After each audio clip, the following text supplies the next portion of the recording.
Awit 32, 3-5. Nang hindi ko ipinahayag ang aking kasalanan, nang hina ang aking katawan sa pamamagitan ng aking pagdaing sa buong araw. Sa araw at gabi ay mabigat sa akin ang iyong kamay, ang aking lakas ay natuyong gaya ng sa init ng tag-araw.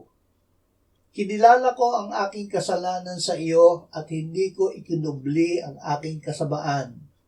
Aking sinabi, ipahahayag ko ang aking paglabag sa Panginoon at iyong ipinatawad ang bigat ng aking kasalanan.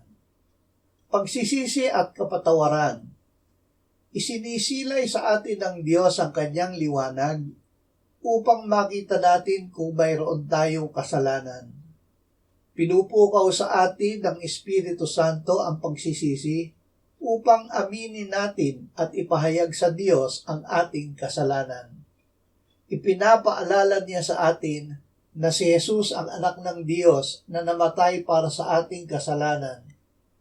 Kung ipinapahayag natin ang ating kasalanan, ang Diyos ay tapat at matuwid. Tayo ay kanyang patatawarin at lilinisin sa lahat ng kalikuan.